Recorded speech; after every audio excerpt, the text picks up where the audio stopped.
ఈనాటి కార్యక్రమానికి ముఖ్య అతిథి మా గురువరేణ్యులు నందిని సీతారెడ్డి గారు, సభాధ్యక్షులు ఆనందాచారి గారు, వేదిక పైన ఉన్న మిగతా పెద్దలందరూ, వేదిక ముందున్న చాలా మంది పెద్దలు, సాహితీవేత్తలు, విద్యార్థులారా అందరికీ నమస్కారం.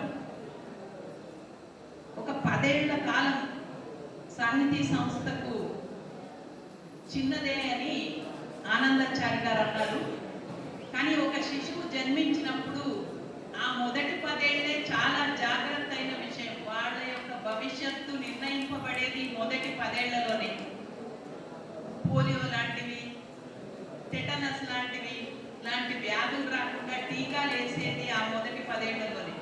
ఆ టీకాలు తెలుగు సాహితీ, తెలంగాణ సాహితీ ఆల్రెడీ వేశారు. ఇకపోతే పెద్దలు అన్న మాటలన్నీ కూడా నేను ఏకీభవిస్తూ, మనము వర్షంలో తడుస్తూ ఉంటాం, లేదా ఇక్కడ చాలా మంది విద్యార్థులు ఉన్నారు, అందరికీ బైకులు ఉండి ఉంటాయి. ఆ బైకుల మీద ఓఆర్ఆర్ మీద 120 స్పీడ్లో కూడా వెళ్తాం. చెవుల్లోకి చల్ల గాలి కొడుతూ ఉన్నప్పుడు నీళ్ళల్లో దుంకుతాం, కూల్ డ్రింకులు తాగుతాం, బయట చాలా చాలా తింటూ ఉంటాం. ఆ తిన్నప్పుడు ఎంజాయ్మెంట్ చాలా బాగుంటుంది. మనందరం దాని వైపు మొక్కుతాం, అది నచ్చుతుంది, యూత్కి అయితే మరీ నచ్చుతుంది. కానీ దానివల్ల మనకు జ్వరం వచ్చినప్పుడు మాత్రం ఒక చేదు మాత్రం వేసుకోవాల్సిందే. బాగా దప్పైనప్పుడు మంచినీళ్ళు తాగితేనే మనకు దాహం తీరుతుంది. థమ్సప్ ఇంకోట తాగితే తీరదు. దప్పి తీర్చే మంచినీరు ఎలాంటిదో సాహిత్యం అలాంటిది.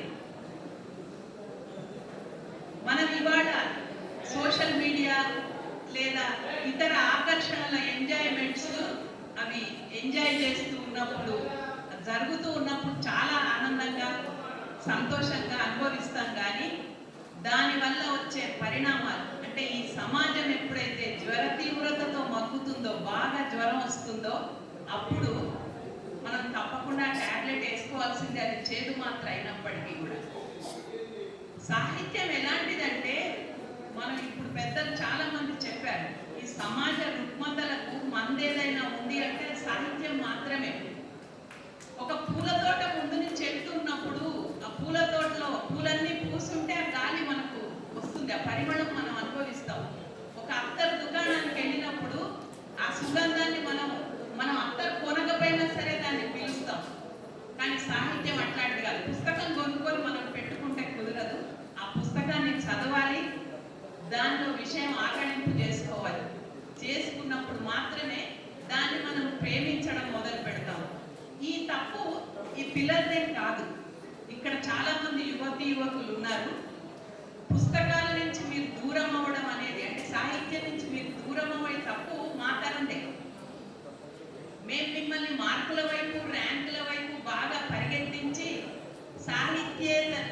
అకాడమిక్ పుస్తకం కాకుండా వేరే పుస్తకం పట్టుకున్నప్పుడు అది ఎందుకు చదువుతావు, నీకు మార్కులు ముఖ్యం కదా అని ఒక తరాన్ని అంతా మనం చెడగొట్టుకున్నాం. ఆ చెడగొట్టుకున్నాక ఇప్పుడు మళ్ళా మనమే రిపేర్ కోరుకుంటున్నాం. కానీ తప్పదు. ఏదైనా ఒక సైకిల్ లాంటిదే, ఒక రిపేర్ కావాల్సిందే.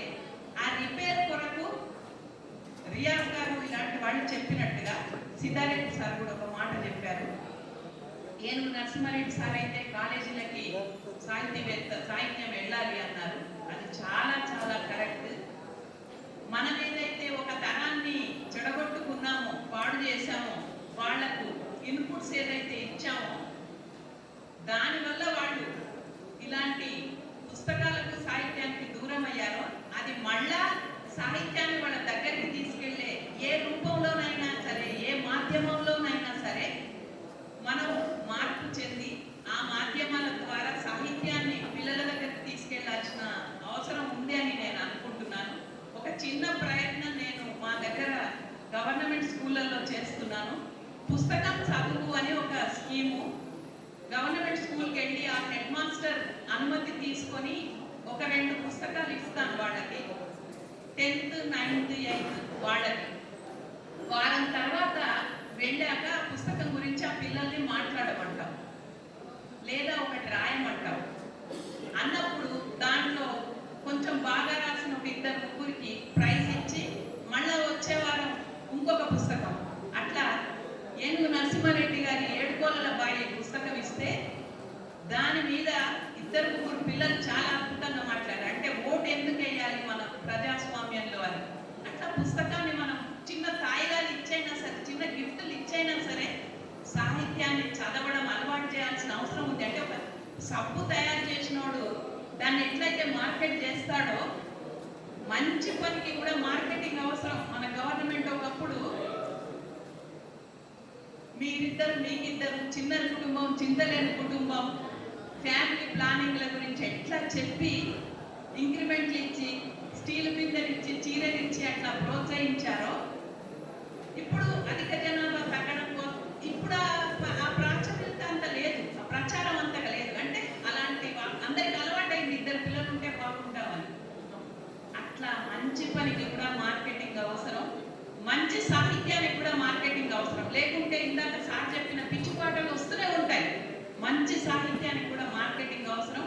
అలాంటి మార్కెటింగ్ చేసే పుస్తకాలు, ఇలాంటి వేదికలు, ఇలాంటి సమావేశాలు ఏర్పాటు చేస్తున్న తెలంగాణ సాహితీ వారికి హృదయపూర్వకంగా అభినందనలు తెలియజేస్తూ, ఈ సమావేశం ఏర్పరిచిన, ఈ పుస్తకం తీసుకొచ్చిన బాధ్యులందరికీ కూడా నేను అభినందనలు తెలియజేస్తూ ఉన్నాను. చివరగా ఒక్క మాట, రాణి విడిచిపోయే రాజు నొట్టరి చేసి రాజు విడిచిపోయే రాజ్యరమను, రాజ్యరమయం విడిచే రాజుల పెక్కండ్రు, రాజు విడవలేదు రాజసమును అని చిన్నప్పుడు మేము ఎప్పుడో చదువుకున్నాం. అట్లా రాజులు, రాజ్యాలు, భోగలాలు, విలాసత్వాలు అన్ని కాలగర్భంలో నిలిచిపోతాయి. ఒక కళలు, సాహిత్యం మాత్రమే సమాజం ఉన్నంత వరకు ఉంటుంది. ధన్యవాదాలు. Thank you madam, thank you very much. ఇప్పుడు